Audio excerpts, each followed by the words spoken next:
ਮੰਨ ਲਓ ਕੇਜਰੀਵਾਲ ਨਹੀਂ ਰਿਹਾ ਕਰਦਾ, ਸੈਂਟਰ ਦੇ ਕੋਲ ਮੋਦੀ ਦੇ ਕੋਲ ਤੇ ਇਹ ਪਾਵਰਸ ਹੈਗੀਆਂ ਨੇ ਨਾ ਕਿ ਉਹ ਰਿਹਾ ਕਰਦੇ, ਹੋਮ ਮਿਨਿਸਟਰੀ ਖੁਦ ਰਿਹਾ ਕਰ ਸਕਦੀ ਆ।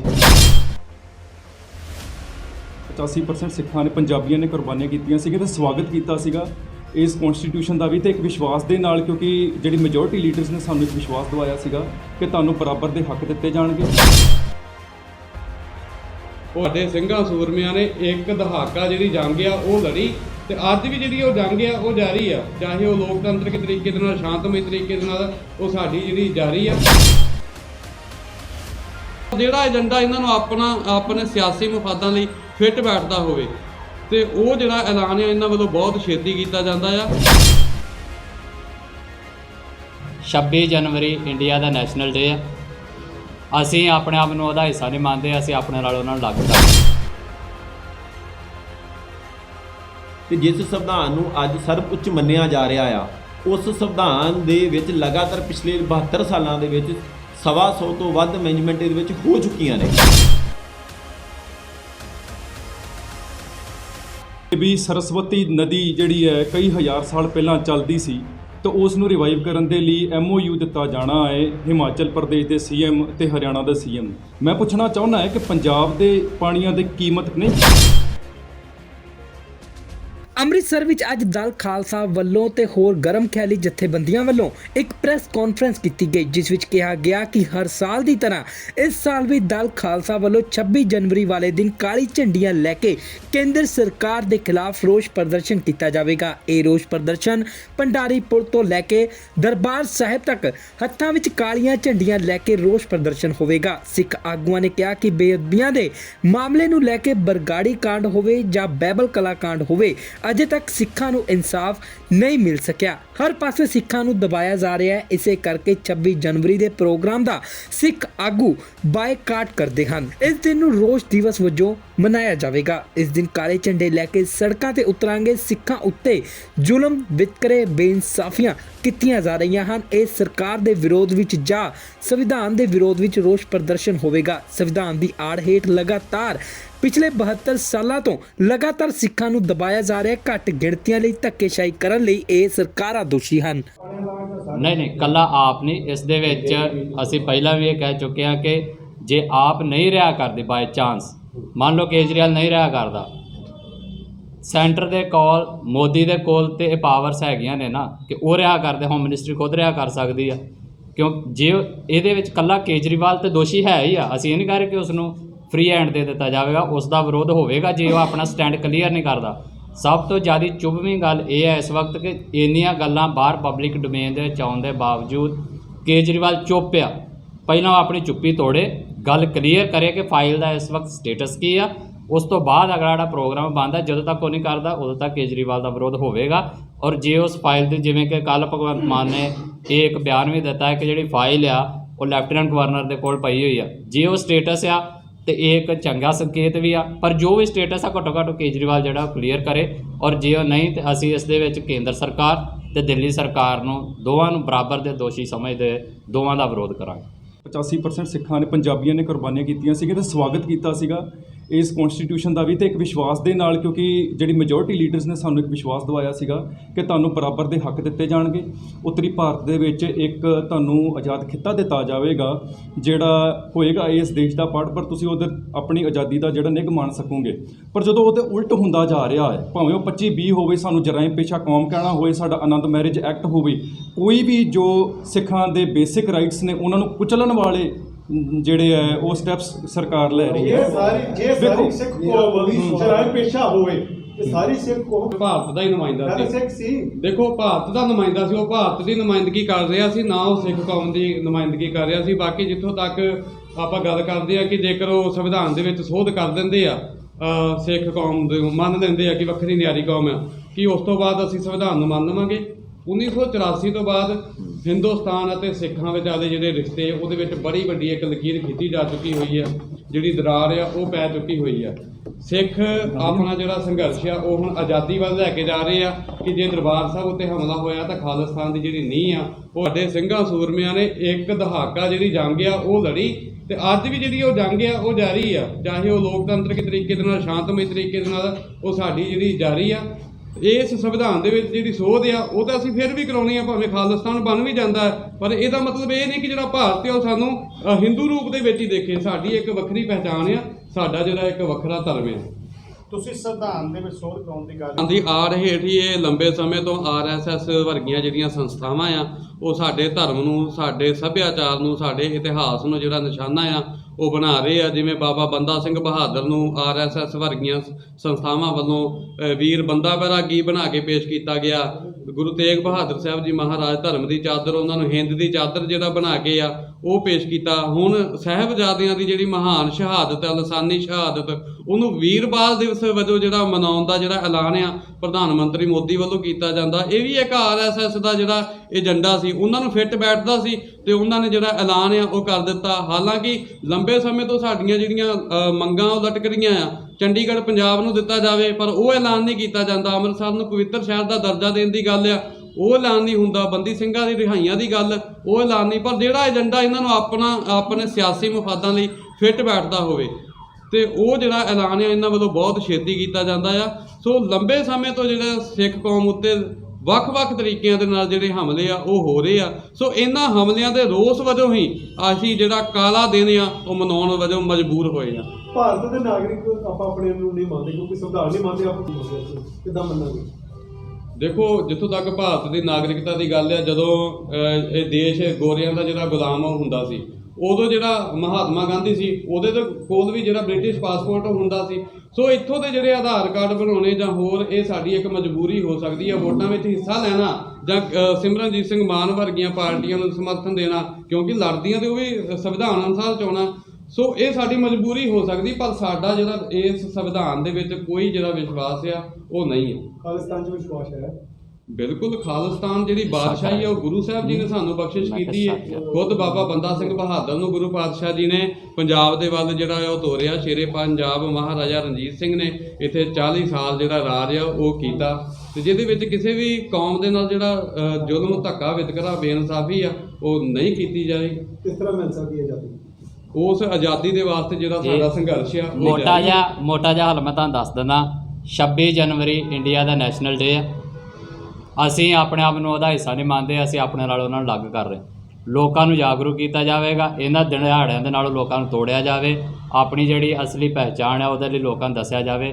ਜਦੋਂ ਲੋਕ ਜਾਗਰੂਕ ਹੋ ਜਾਣਗੇ, ਮੂਵਮੈਂਟ ਬਣੇਗੀ, ਆਜ਼ਾਦੀ ਆ ਜਾਏਗੀ। ਖਾਲਿਸਤਾਨ ਮੰਨਦਾ, ਉਸ ਤੋਂ ਬਾਅਦ ਇਹ ਤੁਸੀਂ ਕਹਿੰਦੇ ਹੋ ਨਾ, ਉਹ ਫੇਸਬੁੱਕ ਤੇ ਬਣਦਾ ਹੈ। ਅਸਲ ਦੇ ਵਿੱਚ ਅਸਲ ਖਾਲਿਸਤਾਨ ਜਦੋਂ ਬਣੇਗਾ ਉਦੋਂ ਤੁਹਾਨੂੰ ਪਤਾ ਲੱਗ ਜਾਏਗਾ, ਸਾਰੇ ਸਮਾਜ ਨੂੰ ਪਤਾ ਲੱਗ ਜਾਏਗਾ। ਇੱਥੇ ਮੋਦੀ ਤੇ ਸ਼ਾਹ ਦੀ ਜਿਹੜੀ ਸਰਕਾਰ ਹੈ, ਸਰਕਾਰਾਂ ਨੇ ਉਹ ਬਰਾਬਰ ਦੀਆਂ ਜ਼ਿੰਮੇਵਾਰ ਨੇ। ਜੇ ਕੇਜਰੀਵਾਲ ਰਿਹਾ ਨਹੀਂ ਕਰ ਰਿਹਾ ਤੇ ਸੈਂਟਰ ਗਵਰਨਮੈਂਟ ਕੋਲ ਇਹ ਅਥਾਰਟੀ ਹੈਗੀਆਂ ਨੇ ਕਾਨੂੰਨਾਂ ਰਾਹੀਂ, ਜੋ ਵਕੀਲ ਦੱਸ ਰਹੇ ਨੇ ਕਿ ਉਹ ਇਹਨਾਂ ਨੂੰ ਆਪਣੇ ਲੈਵਲ ਤੇ ਵੀ ਰਿਹਾ ਕਰ ਸਕਦੇ ਨੇ।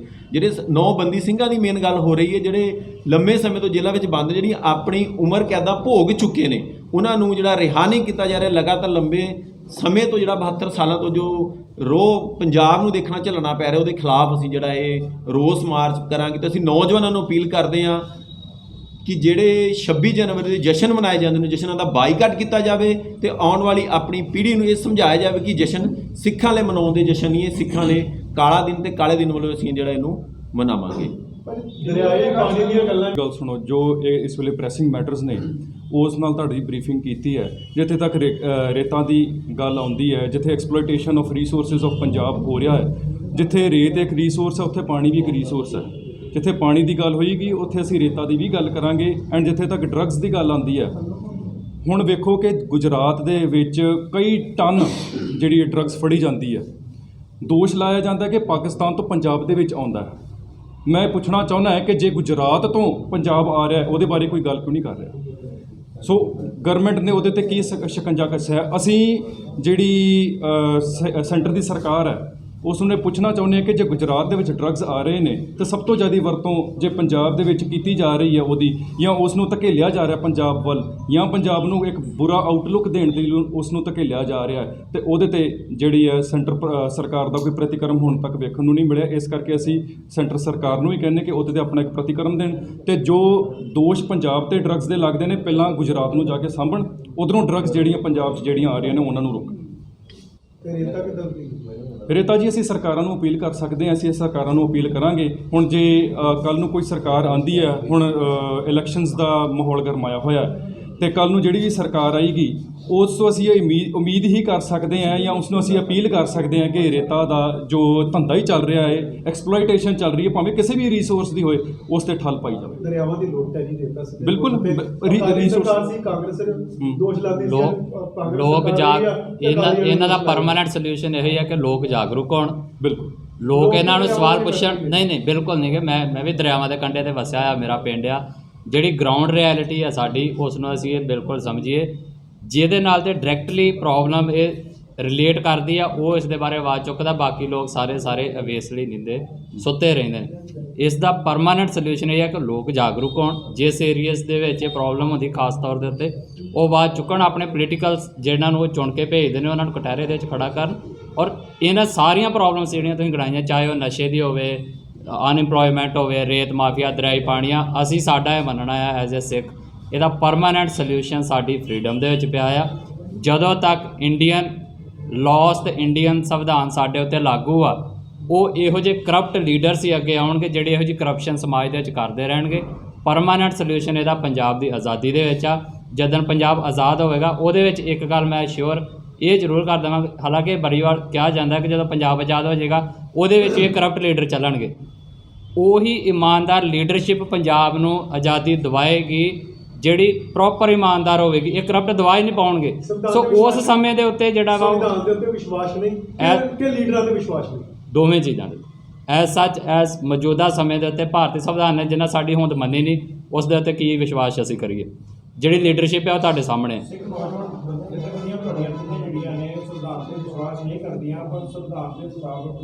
ਜਿਹੜਾ ਸਾਡਾ ਪਾਰਟੀ ਸਟੈਂਡ ਆ, ਉਹ ਜਿਹੜਾ ਜਿਵੇਂ ਮੇਰੇ ਨਾਲ ਦੂਸਰੀਆਂ ਯੂਥ ਆਰਗੇਨਾਈਜੇਸ਼ਨਸ ਬੈਠੀਆਂ ਨੇ, ਇਹ ਆਪਣਾ ਜਿਹੜਾ, ਕਿਉਂਕਿ ਇਹ ਇੱਕ ਇਹੋ ਜਿਹਾ ਇਸ਼ੂ ਆ ਜਿਸ ਦੇ ਨਾਲ ਕੁਝ ਕੰਟਰਾਡਿਕਸ਼ਨਸ ਸਾਡੇ ਵਿੱਚ ਹੋ ਸਕਦੀਆਂ ਨੇ, ਪਰ ਸਾਡੀ ਇਹ ਕੋਸ਼ਿਸ਼ ਹੈ ਕਿ ਅਸੀਂ ਉਹਨਾਂ ਇਸ਼ੂਜ਼ ਨੂੰ ਲੈ ਕੇ ਚੱਲੀਏ ਜਿਹਦੇ ਉੱਤੇ ਸਾਡੀ ਮਿਨੀਮਮ ਕਾਮਨ ਸੈਂਸ ਜਾਂ ਜਿਹੜੀ ਮਿਨੀਮਮ ਕਾਮਨ ਪ੍ਰੋਗਰਾਮ ਹੈ ਸਾਡਾ, ਉਹ ਨਿਕਲ ਸਕਦਾ ਹੋਵੇ।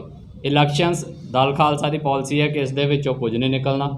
ਸਾਡਾ ਇਸ ਦੇ ਉੱਤੇ ਕੰਪਲੀਟ ਬਾਈਕਾਟ ਹੁੰਦਾ ਹੈ। ਨਾ ਅਸੀਂ ਆਪਣੇ ਨੌਜਵਾਨਾਂ ਨੂੰ ਜਾਂ ਆਪਣੇ ਕੈਡਰ ਨੂੰ ਨਾ ਤਾਂ ਇਸ ਦੇ ਵਿੱਚ ਵੋਟਾਂ ਪਾਉਣ ਦੇ ਲਈ ਕਹਿੰਦੇ ਆ, ਨਾ ਅਸੀਂ ਖੁਦ ਇਸ ਦਾ ਹਿੱਸਾ ਬਣਦੇ। ਸੋ ਸਾਡੇ ਵੱਲੋਂ ਜਿਹੜਾ ਇਲੈਕਸ਼ਨ ਦਾ ਕੰਪਲੀਟ ਬਾਈਕਾਟ ਰਹਿੰਦਾ ਹੈ। ਪਰ ਇਸ ਸਮੇਂ ਜਿਹੜੀ ਅੱਜ ਦੀ ਇਸ ਪ੍ਰੈਸ ਕਾਨਫਰੰਸ ਦਾ ਮੇਨ ਇਸ਼ੂ ਇਹੀ ਆ ਕਿ ਜਿਹੜਾ 26 ਤਰੀਕ ਨੂੰ ਜਿਹੜਾ ਸੰਵਿਧਾਨ ਹੈ, ਜਿਹੜੀਆਂ ਪਾਰਟੀਆਂ ਮੰਨਦੀਆਂ ਵੀ ਨੇ, ਤੁਸੀਂ ਵੇਖੋ ਅਕਾਲੀ ਦਲ ਜਿਹੜਾ ਉਹ ਮੰਨਦਾ ਸੀ, ਪਰ ਉਹਨੇ ਵੀ ਕਦੀ ਨਾ ਕਦੀ ਇਸ ਸੰਵਿਧਾਨ ਦੇ ਖਿਲਾਫ ਪ੍ਰੋਟੈਸਟ ਕੀਤੇ ਨੇ ਨਾ। ਜਿਹੜੀਆਂ ਚੀਜ਼ਾਂ ਸਿੱਖਾਂ ਦੇ ਜਿਹੜੇ ਹੱਕ ਨੇ ਉਹਨਾਂ ਦੀ ਪੂਰਤੀ ਨਹੀਂ ਕਰਦੀਆਂ, ਤੇ ਬਾਦਲ ਸਾਹਿਬ ਹੋਣੀ ਸੰਵਿਧਾਨ ਸਾੜਦੇ ਰਹੇ ਨੇ ਨਾ। ਸੋ ਇੱਕ ਦਿਨ ਨੂੰ ਲੈ ਕੇ ਅਸੀਂ ਕਰਦੇ ਪਏ ਹਾਂ। ਉਸ ਦਿਨ ਦੇ ਪ੍ਰਤੀ, ਉਸ ਸੰਵਿਧਾਨ ਦੇ ਪ੍ਰਤੀ ਜਿਹੜੀ ਸਾਡੀ ਨਾਰਾਜ਼ਗੀ ਹੈ ਜਾਂ ਸਾਡੀ ਅਪਰੋਚ ਆ, ਉਸ ਨੂੰ ਲੈ ਕੇ ਨੌਜਵਾਨ ਜਥੇਬੰਦੀਆਂ ਵੱਲੋਂ ਜਿਹੜਾ ਪ੍ਰੋਟੈਸਟ ਕੀਤਾ ਸੰਵਿਧਾਨ ਨੂੰ ਤੁਸੀਂ ਮੰਨਦੇ ਨਹੀਂ, ਸੰਵਿਧਾਨ ਮੁਤਾਬਕ ਚੋਣਾਂ 'ਚ ਤੁਸੀਂ ਹਿੱਸਾ ਨਹੀਂ ਲੈਂਦੇ, ਜਿਹੜੇ ਲੀਡਰਾਂ ਨੂੰ ਤੁਸੀਂ ਚੁਣਦੇ ਨਹੀਂ, ਫਿਰ ਉਹਨਾਂ ਤੋਂ ਆਵਾਜ਼ ਤੁਸੀਂ ਪਾਓਗੇ। ਚੁਣਨ ਦੇ ਵਿੱਚ ਤੁਹਾਡਾ ਰੋਲ ਹੀ ਕੋਈ ਨਹੀਂ। ਗੱਲ ਇਹ ਨਹੀਂ ਹੁੰਦੀ ਕਿ ਜਿਹੜਾ ਹਰਾਨ 'ਚ ਰੋਲ ਆ, ਨਾ ਤੁਹਾਡਾ ਚੁਣਨ 'ਚ ਰੋਲ ਆ, ਫਿਰ ਆਪਣੀ ਮੰਗ ਕਿੱਦਾਂ ਰੱਖੋ? ਸੁਣੋ ਨਾ, ਗੱਲ ਇਹ ਜੋ ਸਾਡਾ ਇਹ ਮੰਨਣਾ ਹੈ ਕਿ ਗੱਲ ਇਹ ਨਹੀਂ ਹੈ ਕਿ ਜਿਨ੍ਹਾਂ ਨੂੰ ਤੁਸੀਂ ਚੁਣ ਕੇ ਨਹੀਂ ਭੇਜਦੇ ਤੁਸੀਂ ਉਹਨੂੰ ਸਵਾਲ ਨਹੀਂ ਕਰ ਸਕਦੇ। ਇਹ ਕੋਈ ਰੂਲ ਐਂਡ ਰੈਗੂਲੇਟ ਇਹ ਬਿਲਕੁਲ ਨਹੀਂ ਕਹਿੰਦਾ। ਇਨਸਾਨੀ ਤੌਰ ਦੇ ਉੱਤੇ ਵੀ ਜਿਹਨੂੰ ਨਹੀਂ ਵੀ ਚੁਣਿਆ, ਹੁਣ ਮੰਨ ਲਓ ਅਮਰੀਕਨ ਗੌਰਮੈਂਟ ਆ ਜਾਂ US ਆ, ਉਹਨਾਂ ਨੂੰ ਅਸੀਂ ਨਹੀਂ ਨਾ ਚੁਣਿਆ, ਪਰ ਇੱਥੇ ਦੇ ਵੇਖੋ ਕਿੰਨੇ ਕਹਿੰਦੇ ਨੇ ਕਿ ਉਹ ਅਮਰੀਕਨ ਗੌਰਮੈਂਟ ਦੀ ਇੰਟਰਵੀਨਿੰਗ ਮੰਗਦੇ ਨੇ, UN ਦੀ ਇੰਟਰਵੀਨਿੰਗ ਮੰਗਦੇ ਨੇ, ਉਹਨਾਂ ਦੇ ਉੱਥੋਂ ਇਨਵੈਸਟ ਮੰਗਦੇ ਨੇ। ਉਹ ਉਹਨਾਂ ਤੋਂ ਕਿਉਂ ਮੰਗਦੇ ਨੇ? ਐਸਾ ਸੱਚ ਤੇ ਉਹਨਾਂ ਨੂੰ ਉਹ ਚੁਣਦੇ ਨਹੀਂ। ਸੋ ਇਹ ਤੇ ਇੱਕ ਬੁਨਿਆਦੀ ਹਿਊਮੈਨਿਟੇਰੀਅਨ ਗਰਾਊਂਡਸ ਦੇ ਉੱਤੇ ਆਪਣੇ ਹੱਕਾਂ ਦੇ ਉੱਤੇ ਅਸੀਂ ਉਹਨਾਂ ਨੂੰ ਸਵਾਲਾਂ ਦੇ ਕਟਹਿਰੇ ਦੇ ਵਿੱਚ ਖੜਾ ਕਰਦੇ ਹਾਂ, ਕਿਉਂਕਿ ਜੇ ਉਹ ਉੱਥੇ ਗਏ ਨੇ, ਜੇ ਕੁਝ ਲੋਕਾਂ ਨੇ ਉਹਨਾਂ ਨੂੰ ਚੁਣ ਕੇ ਉੱਥੇ ਭੇਜਿਆ ਤਾਂ ਫਿਰ ਜਵਾਬਦੇਹੀ ਵੀ ਬਣਦੀ ਹੈ। ਸੋ 26 ਜਨਵਰੀ 1950 ਨੂੰ ਜਿਹੜਾ ਭਾਰਤ ਦਾ ਜਿਹੜਾ ਸੰਵਿਧਾਨ ਸੀ ਉਹ ਲਾਗੂ ਹੋਇਆ ਸੀ, ਪਰ ਇਸ ਸੰਵਿਧਾਨ ਦੇ ਉੱਤੇ ਜਿਹੜੇ ਸਿੱਖ ਨੁਮਾਇੰਦੇ ਸਨ ਉਹਨਾਂ ਨੇ ਦਸਤਖਤ ਨਹੀਂ ਕੀਤੇ ਸਨ, ਸਰਦਾਰ ਭੁਪਿੰਦਰ ਸਿੰਘ ਜੀ ਅਤੇ ਸਰਦਾਰ ਹੁਕਮ ਸਿੰਘ ਜੀ, ਕਿਉਂਕਿ ਇਸ ਸੰਵਿਧਾਨ ਦੇ ਵਿੱਚ ਸਿੱਖਾਂ ਦੀ ਜਿਹੜੀ ਵੱਖਰੀ ਹੋਂਦ ਹਸਤੀ ਆ, ਸਿੱਖਾਂ ਦਾ ਜਿਹੜਾ ਨਿਆਰਾਪਨ ਆ ਉਹਨੂੰ ਨਹੀਂ ਮੰਨਿਆ ਗਿਆ। ਜਿਹੜਾ ਸਿੱਖ ਧਰਮ ਆ ਉਹ ਇੱਕ ਵੱਖਰਾ ਧਰਮ ਆ, ਸਿੱਖ ਕੌਮ ਇੱਕ ਵੱਖਰੀ ਕੌਮ ਆ, ਪਰ ਹਿੰਦੂ ਮਤ ਨੇ ਜਿਵੇਂ ਬੁੱਧ ਧਰਮ ਨੂੰ ਅਤੇ ਜੈਨ ਮਤ ਨੂੰ ਆਪਣੇ ਦੇ ਵਿੱਚ ਨਿਗਲ ਲਿਆ, ਇਸੇ ਤਰ੍ਹਾਂ ਸਿੱਖ ਧਰਮ ਨੂੰ ਵੀ ਆਪਣੇ ਵਿੱਚ ਨਿਗਲਣ ਦੀ ਜਿਹੜੀ ਕੋਸ਼ਿਸ਼ ਆ ਉਹ ਕੀਤੀ। ਹਾਲਾਂਕਿ 1947 ਦੀ ਅਖੌਤੀ ਆਜ਼ਾਦੀ ਤੋਂ ਪਹਿਲਾਂ ਸਿੱਖਾਂ ਦੇ ਨਾਲ, ਸਿੱਖ ਨੁਮਾਇੰਦਿਆਂ ਦੇ ਨਾਲ ਹਿੰਦੂ ਹਾਕਮਾਂ ਨੇ ਇਹ ਵਾਅਦੇ ਕੀਤੇ ਸਨ ਕਿ ਉੱਤਰੀ ਭਾਰਤ ਦੇ ਵਿੱਚ ਸਿੱਖਾਂ ਨੂੰ ਇੱਕ ਅਜਿਹਾ ਖਿੱਤਾ ਦਿੱਤਾ ਜਾਵੇਗਾ ਜਿੱਥੇ ਸਿੱਖ ਆਜ਼ਾਦੀ ਦਾ ਜਿਹੜਾ ਨਿੱਘ ਆ ਉਹ ਮਾਣ ਸਕਣਗੇ। ਅਤੇ ਇਸੇ ਤਰ੍ਹਾਂ ਇਹ ਵੀ ਗੱਲ ਆਖੀ ਗਈ ਸੀ ਨਹਿਰੂ, ਗਾਂਧੀ ਅਤੇ ਪਟੇਲ ਵਰਗੇ ਹਾਕਮਾਂ ਤੋਂ ਕਿ ਆਜ਼ਾਦੀ ਤੋਂ ਬਾਅਦ ਕੋਈ ਵੀ ਅਜਿਹਾ ਜਿਹੜਾ ਕਾਨੂੰਨ ਆ ਉਹ ਪਾਸ ਨਹੀਂ ਕੀਤਾ ਜਾਵੇਗਾ ਜਿਹੜਾ ਸਿੱਖਾਂ ਨੂੰ ਮਨਜ਼ੂਰ ਨਹੀਂ ਹੋਵੇਗਾ। ਪਰ 1947 ਦੀ ਆਜ਼ਾਦੀ ਤੋਂ ਬਾਅਦ ਹਿੰਦੂ ਹਾਕਮਾਂ ਨੇ ਸਿੱਖਾਂ ਦੇ ਨਾਲ ਜਿਹੜੇ ਵਿਤਕਰੇ ਆ, ਬੇਇਨਸਾਫੀਆਂ ਆ, ਜ਼ੁਲਮ ਆ ਉਹ ਕਰਨੇ ਸ਼ੁਰੂ ਕਰ ਦਿੱਤੇ ਕਿ ਕਿਵੇਂ 2 ਮਹੀਨਿਆਂ ਬਾਅਦ ਹੀ ਜਿਹੜਾ ਸਾਨੂੰ ਜਰਾਇਮ ਪੇਸ਼ਾ ਜਿਹੜੀ ਕੌਮ ਐਲਾਨਿਆ ਇਹਨਾਂ ਦੇ ਵੱਲੋਂ ਗਿਆ ਆ। ਫਿਰ ਬੋਲੀਆਂ ਦੇ ਆਧਾਰ ਤੇ ਜਦੋਂ ਸੂਬੇ ਬਣਦੇ ਆ ਉਦੋਂ ਵੀ ਸਾਡੇ ਨਾਲ ਜ਼ੁਲਮ, ਧੱਕਾ, ਜਿਹੜਾ ਵਿਤਕਰਾ ਆ ਉਹ ਕੀਤਾ ਗਿਆ। ਕੌਮ ਨੂੰ ਲੰਬਾ ਜਿਹੜਾ ਸੰਘਰਸ਼ ਆ ਉਸ ਸਮੇਂ ਲੜਨਾ ਪੈਂਦਾ ਆ। ਤਕਰੀਬਨ 50,000 ਤੋਂ ਵੱਧ ਸਿੱਖਾਂ ਨੂੰ ਜਿਹੜੀਆਂ ਗ੍ਰਿਫਤਾਰੀਆਂ ਆ ਉਹ ਦੇਣੀਆਂ ਪੈਂਦੀਆਂ ਆ। ਇਸ ਤੋਂ ਬਾਅਦ ਵੀ ਜੇਕਰ ਆਪਾਂ ਦੇਖੀਏ 1984 ਦੇ ਵਿੱਚ ਦਰਬਾਰ ਸਾਹਿਬ ਉੱਤੇ ਜਿਹੜਾ ਹਮਲਾ ਆ ਉਹ ਹੁੰਦਾ ਆ ਤੇ ਹੁਣ ਵੀ ਜਿਹੜੇ ਸਾਡੇ ਉੱਤੇ ਜਿਹੜੇ ਕਾਲੇ ਕਾਨੂੰਨ ਆ ਉਹ ਠੋਸੇ ਜਾ ਰਹੇ ਆ। ਜੇਕਰ ਆਪਾਂ ਬੰਦੀ ਸਿੰਘਾਂ ਦੀ ਰਿਹਾਈਆਂ ਦੀ ਗੱਲ ਕਰੀਏ ਤੇ ਬੰਦੀ ਸਿੰਘ ਆਪਣੀਆਂ ਜਿਹੜੀਆਂ ਸਜ਼ਾਵਾਂ ਆ ਉਹ ਪੂਰੀਆਂ ਕਰ ਚੁੱਕੇ ਆ, ਜਿਨ੍ਹਾਂ ਦੇ ਵਿੱਚ ਜਥੇਦਾਰ ਭਾਈ ਜਗਤਾਰ ਸਿੰਘ ਜੀ ਹਵਾਰਾ, ਭਾਈ ਜਗਤਾਰ ਸਿੰਘ ਜੀ ਤਾਰਾ, ਭਾਈ ਬਲਵੰਤ ਸਿੰਘ ਰਾਜੋਆਣਾ, ਭਾਈ ਪਰਮਜੀਤ ਸਿੰਘ ਭਿਓਰਾ, ਪ੍ਰੋਫੈਸਰ ਦਵਿੰਦਰਪਾਲ ਸਿੰਘ ਭੁੱਲਰ, ਭਾਈ ਗੁਰਦੀਪ ਸਿੰਘ ਖੈੜਾ, ਭਾਈ ਸ਼ਮਸ਼ੇਰ ਸਿੰਘ, ਭਾਈ ਲਖਵਿੰਦਰ ਸਿੰਘ, ਇਸ ਤਰ੍ਹਾਂ ਜਿਹੜੇ ਸਾਡੇ ਜਿਹੜੇ ਸਿੰਘ ਆ ਉਹ ਆਪਣੀਆਂ ਸਜ਼ਾਵਾਂ ਪੂਰੀਆਂ ਵੀ ਕਰ ਚੁੱਕੇ ਆ। ਪਰ ਗੈਰ ਕਾਨੂੰਨੀ ਤਰੀਕੇ ਦੇ ਨਾਲ ਉਹਨਾਂ ਨੂੰ ਅੱਜ ਵੀ ਹਿਰਾਸਤਾਂ ਦੇ ਵਿੱਚ ਜਿਹੜਾ ਨਜ਼ਰਬੰਦ ਕਰਕੇ ਆ ਉਹ ਰੱਖਿਆ ਹੋਇਆ ਆ। ਇੱਥੋਂ ਸਾਫ਼ ਪਤਾ ਲੱਗਦਾ ਆ ਕਿ ਘੱਟ ਗਿਣਤੀਆਂ ਲਈ ਜਿਹੜਾ ਕਾਨੂੰਨ ਹੋ ਰਿਹਾ ਤੇ ਬਹੁ ਗਿਣਤੀ ਦੇ ਲਈ ਜਿਹੜਾ ਹੋ ਰਿਹਾ। ਸਿੱਖਾਂ ਦੇ ਨਾਲ ਜਿਹੜੇ ਧੱਕੇ, ਜ਼ੁਲਮ, ਵਿਤਕਰੇ ਆ ਉਹ ਕੀਤੇ ਜਾਂਦੇ ਆ। ਸੋ ਇਸ ਕਰਕੇ 26 ਜਨਵਰੀ ਦੇ ਜਿਹੜੇ ਜਸ਼ਨ ਆ ਉਹ ਸਾਡੇ ਲਈ ਕੋਈ ਮਾਇਨੇ ਨਹੀਂ ਰੱਖਦੇ। ਅਸੀਂ ਇਹਨਾਂ 26 ਜਨਵਰੀ ਦੇ ਜਸ਼ਨਾਂ ਦਾ ਜਿਹੜਾ ਬਾਈਕਾਟ ਆ ਉਹ ਕਰਦੇ ਆ ਤੇ ਇਸ ਦਿਨ ਜਿਹੜਾ ਅਸੀਂ ਰੋਸ ਦਿਵਸ ਵਜੋਂ ਮਨਾਵਾਂਗੇ। ਕਾਲੇ ਝੰਡੇ ਲੈ ਕੇ ਅਸੀਂ ਸੜਕਾਂ ਦੇ ਉੱਤੇ ਉਤਰਾਂਗੇ ਕਿਉਂਕਿ ਇਸ ਦੇਸ਼ ਦੇ ਵਿੱਚ ਲਗਾਤਾਰ ਸ੍ਰੀ ਗੁਰੂ ਗ੍ਰੰਥ ਸਾਹਿਬ ਜੀ ਦੀਆਂ ਜਿਹੜੀਆਂ ਬੇਅਦਬੀਆਂ ਆ ਉਹ ਹੋ ਰਹੀਆਂ ਆ।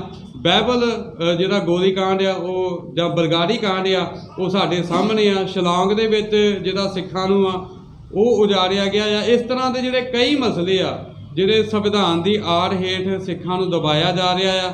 ਸਿੱਖਾਂ ਉੱਤੇ ਜ਼ੁਲਮ, ਵਿਤਕਰੇ, ਬੇਇਨਸਾਫੀਆਂ ਕੀਤੀਆਂ ਜਾ ਰਹੀਆਂ। ਇਹਨਾਂ ਬੇਇਨਸਾਫੀਆਂ ਦੇ ਵਿਰੋਧ ਦੇ ਵਿੱਚ ਅਸੀਂ ਜਿਹੜਾ ਸੜਕਾਂ ਦੇ ਉਤਰਾਂਗੇ ਤੇ ਇਸ ਸਰਕਾਰ ਦੇ ਵਿਰੋਧ ਵਿੱਚ ਜਾਂ ਸੰਵਿਧਾਨ ਦੇ ਵਿਰੋਧ ਦੇ ਵਿੱਚ ਅਸੀਂ ਆਪਣਾ ਜਿਹੜਾ ਪ੍ਰੋਟੈਸਟ ਆ ਉਹ ਕਰਾਂਗੇ। ਵਾਹਿਗੁਰੂ ਜੀ ਕਾ ਖਾਲਸਾ, ਵਾਹਿਗੁਰੂ ਜੀ ਜੋ ਪ੍ਰੋਟੈਸਟ ਦੀ ਸਾਰੀ ਵਾਹਿਗੁਰੂ ਜੀ ਕੀ ਫਤਿਹ।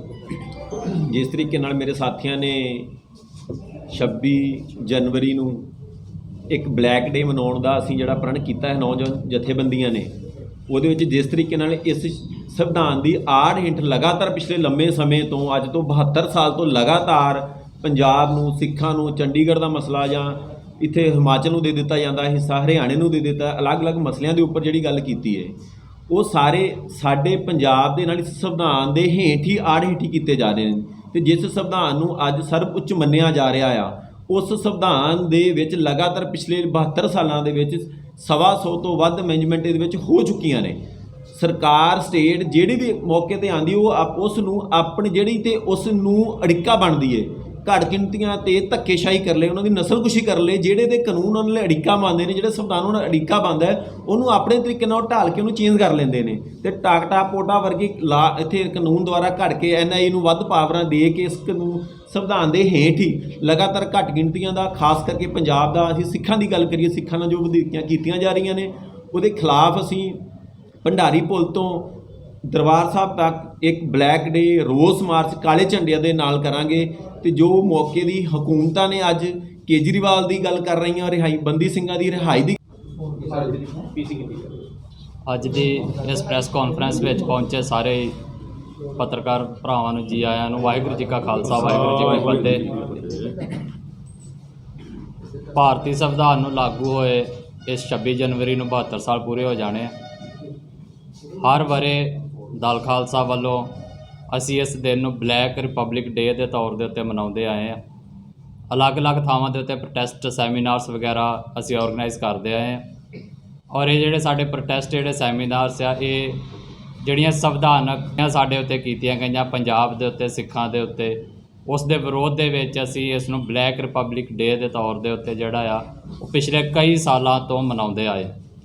ਇਸ ਵਾਰ ਨੌਜਵਾਨ ਆਰਗੇਨਾਈਜੇਸ਼ਨਸ ਨੇ ਜਿਹੜੀਆਂ ਯੂਥ ਆਰਗੇਨਾਈਜੇਸ਼ਨਸ ਹੈ, ਜਿਸ ਦੇ ਵਿੱਚ ਦਲ ਖਾਲਸਾ ਦਾ youth wing Sikh youth of Punjab, ਜਿਨ੍ਹਾਂ ਦੇ ਪ੍ਰੈਜ਼ੀਡੈਂਟ ਭਾਈ ਗੁਰਨਾਮ ਸਿੰਘ ਜੀ ਮੂਨਕਾਂ ਸਾਡੇ ਨਾਲ ਮੌਜੂਦ ਨੇ।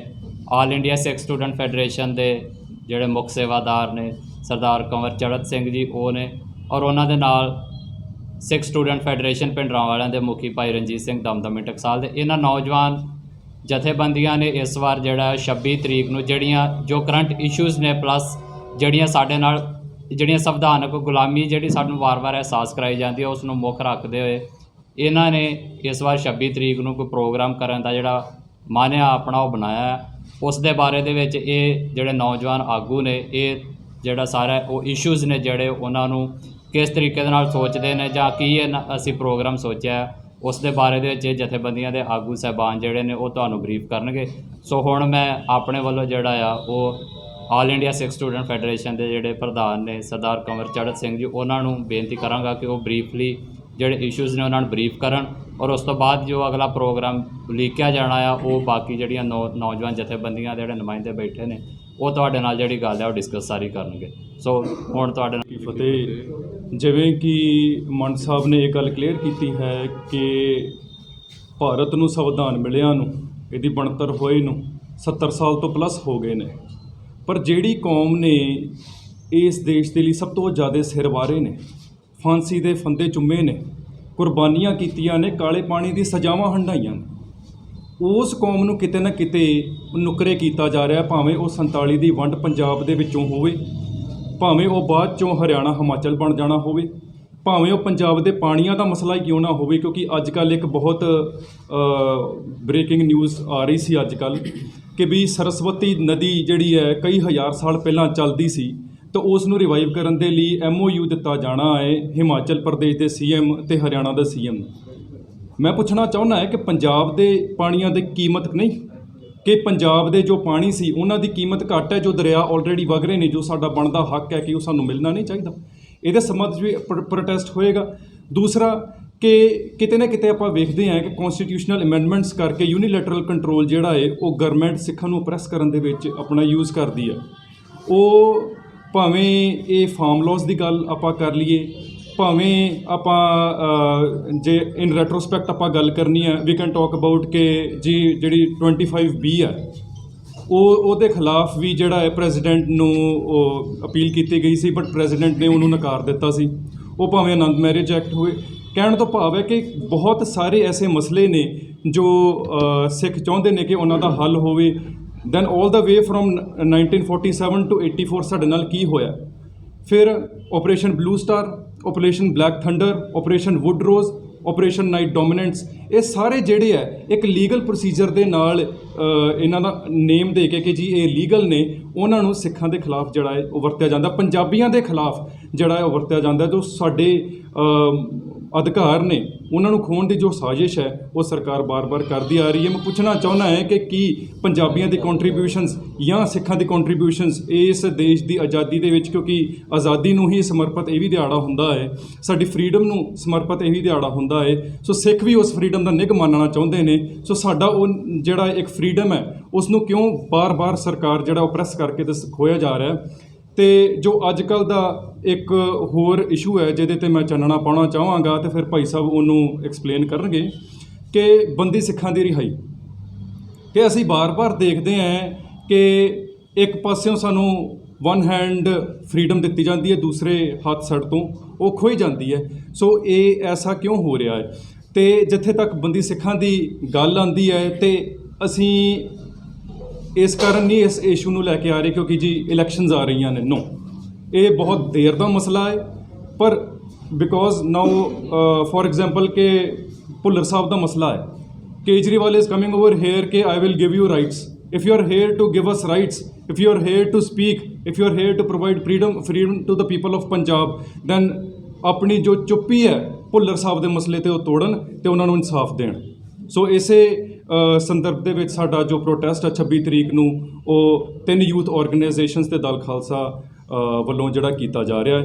ਵਾਹਿਗੁਰੂ ਜੀ ਕਾ ਖਾਲਸਾ, ਵਾਹਿਗੁਰੂ ਜੀ ਕੀ ਫਤਿਹ। ਬਿਊਰੋ ਰਿਪੋਰਟ, ਨਿਰਪੱਖ ਪੋਸਟ। ਪੰਜਾਬ ਅਤੇ ਪੰਜਾਬੀਅਤ ਨਾਲ ਜੁੜਿਆ ਹਰ ਮੁੱਦਾ, ਹਰ ਖਬਰ ਨਿਰਪੱਖ ਤਰੀਕੇ ਨਾਲ ਤੁਹਾਡੇ ਤੱਕ ਪਹੁੰਚਣ ਦੀ ਕੋਸ਼ਿਸ਼ ਵਿੱਚ ਤੁਸੀਂ ਵੀ ਦੇਵੋ ਸਾਡਾ ਸਾਥ। ਤਾਂ ਹੁਣੇ ਲਾਈਕ ਕਰੋ ਸਾਡਾ ਫੇਸਬੁੱਕ ਪੇਜ, ਸਬਸਕ੍ਰਾਈਬ ਕਰੋ YouTube ਤੇ ਅਤੇ ਫੋਲੋ ਕਰੋ ਇੰਸਟਾ ਅਤੇ ਟਵਿੱਟਰ ਤੇ ਨਿਰਪੱਖ ਪੋਸਟ। ਖਬਰ ਦੀ ਨਿਰਪੱਖ ਆਵਾਜ਼। ਵਿਜ਼ਿਟ ਕਰੋ www.nirpakhpost.com।